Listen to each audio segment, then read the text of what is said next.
আসসালামু আলাইকুম। আমি নাহিদা। কেমন আছেন সবাই? আশা করছি আল্লাহর রহমতে ভালো আছেন। আলহামদুলিল্লাহ, আমরাও ভালো আছি। এখন থেকে আমি আমার ব্লগটা স্টার্ট করছি। আই হোপ আমার আজকের ভিডিওটি আপনাদের ভালো লাগবে। বেশ বেলা করে ভিডিওটা করা হচ্ছে, কেননা সকালকে নাস্তা হয়ে গেছে, বাসি কাজ হয়ে গেছে। আর এবার আমার এই ছোট্ট রান্নাঘরটা কিভাবে করে একটু গুছিয়ে রাখি সেটা আজ আপনাদের সাথে শেয়ার করব।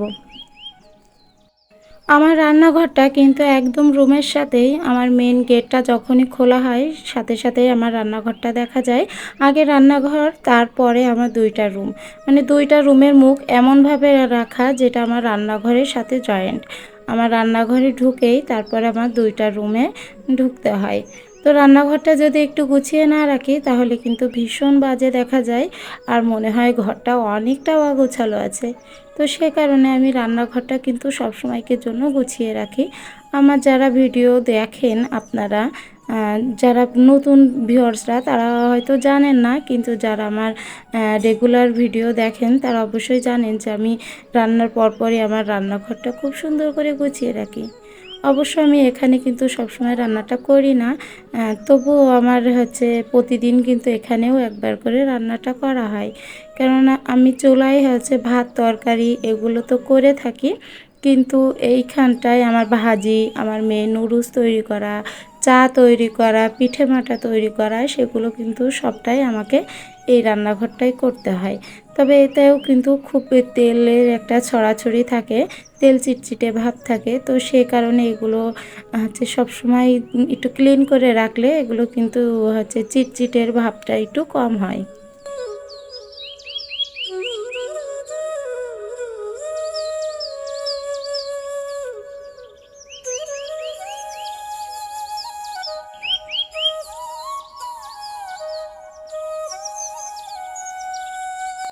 আমি প্রথমে একটু পানি দিয়ে নিয়েছিলাম, তার উপরে কিন্তু একটু ভীম দিয়ে ডলে নিয়েছি, সেগুলো আপনাদেরকে দেখাইনি। আর ফাইনাল যে ফিনিশিংটা সেটাই কিন্তু শুধু দেখানো হয় ভিডিওতে। আর আমি একটু ক্লিন দিয়ে পরিষ্কার করে নিয়েছি, কেননা ক্লিনটা দিলে আমার কাছে মনে হয় ওর ভিতরে যে যতটুকু ময়লা থাকে সেটুকু সুন্দর চকচকেভাবে পরিষ্কার হয়ে যায়। আর এই তো আমার খুব ছোট্ট একটা রান্নাঘর আমি কিভাবে রেখেছি। আর যে গোল একটা বাটি মতো দেখছেন, ওইটা একটা মশলাদানি। অনেকগুলা কৌটা রাখার একটু ঝামেলা আছে আমার এখানে, তবুও ছোট ছোট কৌটা কিনছিলাম আমি 5 টাকা দিয়ে। আর আমার যে র্যাকের ভিতরে যে লাল মুটকিগুলো দেখছেন আর এই যে ছোট্ট কৌটাগুলো দেখছেন, এগুলো সম্পূর্ণ সবটাই কিন্তু 5 টাকার বেশি না। 5 টাকা করে কৌটাগুলো কিনেছি। আর উপরে রেখেছি আমার ওভেনটা একটা, যতদিন না কিনছি ততদিন ওইভাবেই থাকবে। আর উপরে ছানসাইডটাও একটু পরিষ্কার করব ভাবছি, তবে আজকে আর হবে না। তো যাই হোক, আমার রান্নাঘরটা একটু গুছিয়ে পরিষ্কার করে নিয়ে আসছি। এবার তো রান্না করতেই হবে, কেননা রান্নাটা না করলে তো সেভাবে খেতে পারবো না। সকালের নাস্তাটা তো হয়ে গেছে, তো আগে চালটা বেরো করে নিয়েছি, বেরো করে নিয়ে তারপরে চালটা ঝেড়ে এখান থেকে আবার ঝিল, তারপরে মরা যে কালো চালগুলো সেগুলো গুছিয়ে তারপরে এগুলো ফেলে দিব। আর ফেলে দেওয়ার পর এটা সুন্দর করে ধুয়ে তারপরে রান্না করব।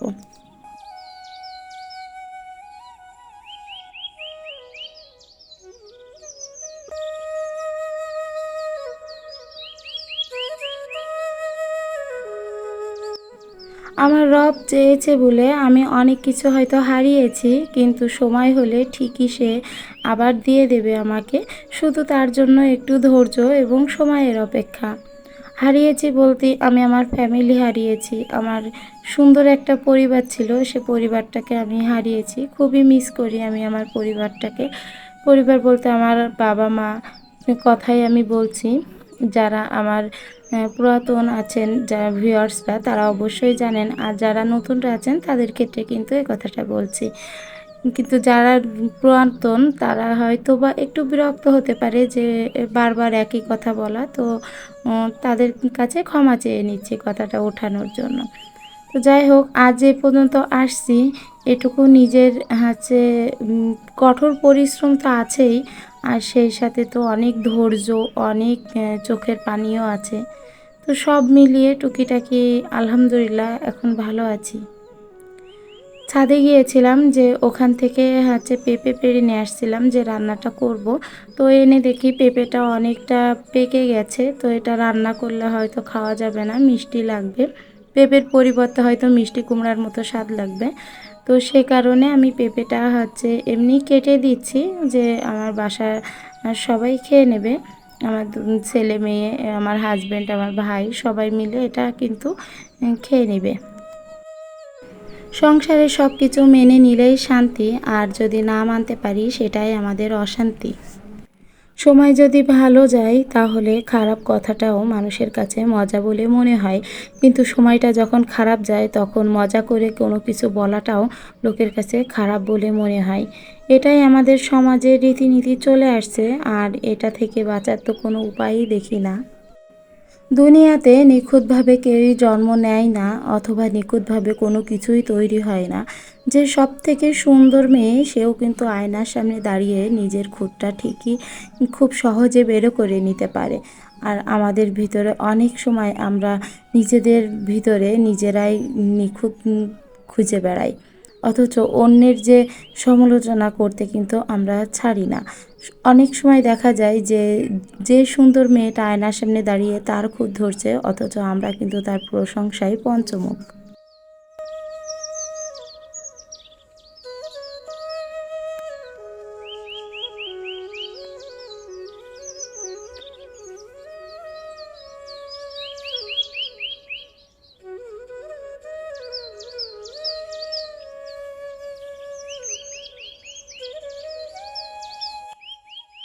পেঁপেটা তো রান্না করা হলো না, তো সে কারণে ভাবছি কি করব, আজ একটু আলু দিয়ে ডিম দিয়ে পাতলা ঝোল করব। তো তার জন্য একটু মশলা বেটে নিচ্ছি। এখানে আমি জিরা আর সর্ষা আর হচ্ছে কয়েক কোয়া রসুন, পেঁয়াজ আর কাঁচা ঝাল এগুলোই বেটে নিলাম। বেটে নিয়ে এটা হচ্ছে আলুটা আগে কিন্তু ভেজে একটু কষানোর পানি দিয়ে দিয়েছি, আর এই পর্যায়ে যেয়ে আমি মশলাটা দিয়ে দিচ্ছি। আমার মেয়েটা হওয়ার সময় আমার এই ধরনের একটা সমস্যা হয়েছিল, যেটা আমি মশলাটা কষিয়ে আগে রান্না করতাম। আগে মশলাটা তেলে ভেজে কষিয়ে তারপরে হচ্ছে আলু অথবা কোনো তরকারি দিতাম। কিন্তু মেয়েটা পেটে আসার পরের থেকে এই মশলার গন্ধটা আমার আর সহ্য হয় না। যখনই তেলে মশলাটা ভাজি সেটার যে একটা ঘ্রাণ বেরোয়, সেটা শুকলে আমার গায়ের ভিতর গোলায়। আর এটার ঘ্রাণটা মোটেও সহ্য করতে পারি না। ওইটার কারণে আমি ওই তরকারি দিয়ে ভাতও খেতে পারি না। তো আস্তে আস্তে রান্নার নিয়মটাও একটু চেঞ্জ করলাম, সাথে এই তো একটু কাঁচা মশলা দিয়ে তারপরে রান্নাটা করি। এখন খেতে সমস্যা হয় না, স্বাদ যে পরিবর্তন সেটাও কিন্তু নয়, কিন্তু ওই যে মশলার একটা কষানোর ঘ্রাণ ওটা কিন্তু আমি নিতে পারি না, সে কারণে এভাবে সাধারণ করেই রান্না করি।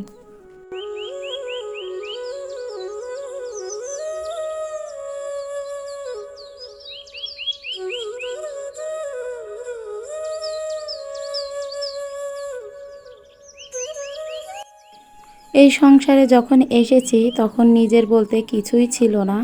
যে মানুষটার সাথে এসেছিলাম সে মানুষটাও হয়তো কিছুই বুঝতো না, সেও অনেক ছোট ছিল।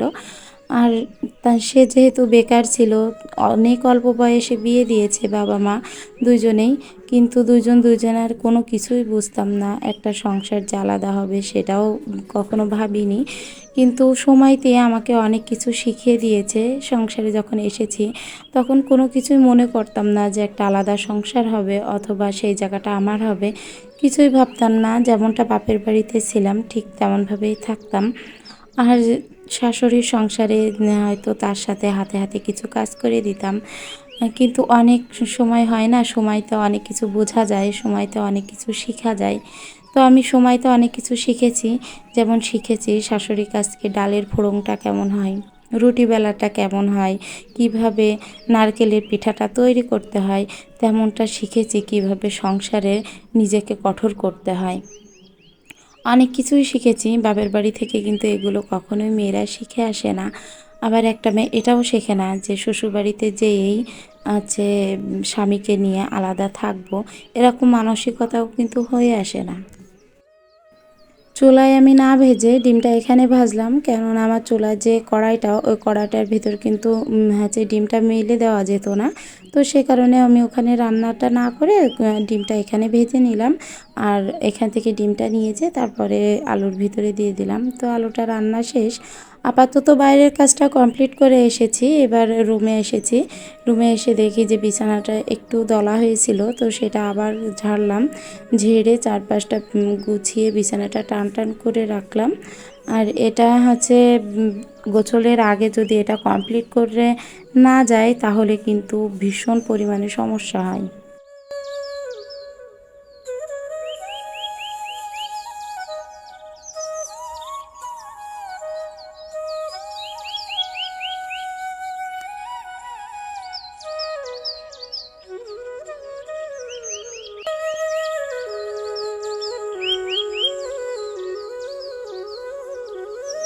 একটা সত্য কথা কি জানেন, সবসময় সুন্দর মানুষ কিন্তু ভালো হয় না, কিন্তু ভালো মানুষগুলো সত্যিই সবসময় সুন্দর হয়।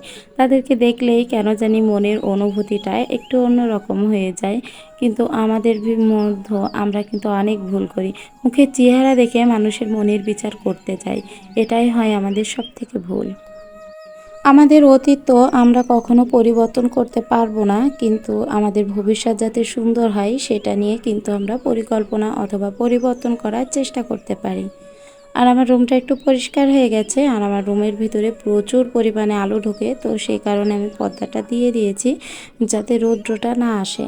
তো ঘরটা ঝাড়ু দিয়ে নিয়েছি, একটু গুছিয়েও নিয়েছি। এখন আমার পুরো ঘর বারান্দা, পুরো সব বারান্দা তো নাই, যাই হোক বাইরেরটা পুরোটা কমপ্লিট করে গুছিয়ে নিয়েছি। আর এই তো আমার রুমের সামনে সিঁড়ির নিচের এই অংশটা বেশ ময়লা লেগে রয়েছে, তো এই জায়গাটা একটু পরিষ্কার করে ঝাড় দিয়ে নিচ্ছি, কেননা এই জায়গাটা ঢুকতেই যদি ময়লা থাকে তাহলে খুবই খারাপ দেখা যায়। আর এখন বাজে কিন্তু 12:30, আর 12:30টার ভিতরে আমি আমার পুরো কাজ কমপ্লিট করে ফেলেছি। আমার ঘর গোছানো, আমার রান্না করা, আর এই তো বাইরের সাইডটাও একটু ঝাড়ু দিয়ে নিচ্ছি, নিয়ে পুরো কাজটা কমপ্লিট হয়ে যাবে। এবার গোসলের পরে আপাতত আর কোনো কাজ থাকবে না।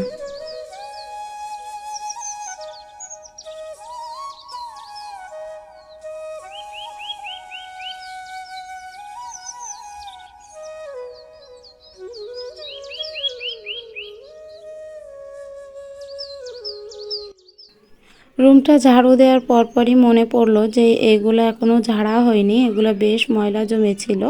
তো পাপোশগুলো ভালো করে একটু ঝেড়ে নিলাম, কেননা পাপোশগুলোই যদি ময়লা থাকে আর সারা দিনে যত বাইরে যাওয়া আসার সেটা কিন্তু পাপোশের পরেই পড়ে।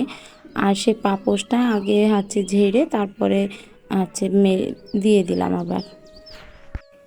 আরও কয়েকটা পাপোশ আমার একটু কেনা দরকার, কেননা এই পাপোশগুলো দেখছি খুলে খুলে গেছে। আর এগুলো একটু দড়ি দিয়েও বাঁধবো ভাবছি, তাও হয়ে উঠছে না। আজ বাঁধবো কাল বাঁধবো এই করে হচ্ছে না। আর এদিকে তো বাজার নিয়ে চলে আসছে, ভেবেছিলাম গোসলটা সেরে ফেলবো, তো দেখলাম যে এদিকে মাছটা নিয়ে আসছে আর হচ্ছে বাজার করে নিয়ে আসছে। তো দেখে ভাবলাম না থাক, তাহলে মাছটা আগে কুটে একবারে মাছ কুটে ধুয়ে ফ্রিজে রেখে তারপর যে হচ্ছে গোসলটা করব, তাহলে আর কোনো টেনশনই মাথায় থাকবে না। প্রথমে ভেবেছিলাম যে ফ্রিজে আস্ত রেখে দিই, তারপর দেখলাম না, আগে কুটেই রাখি। যখন লেট হলো গোসল করতে তখন আর একটু লেট হোক, তাতে কোনো সমস্যা নাই।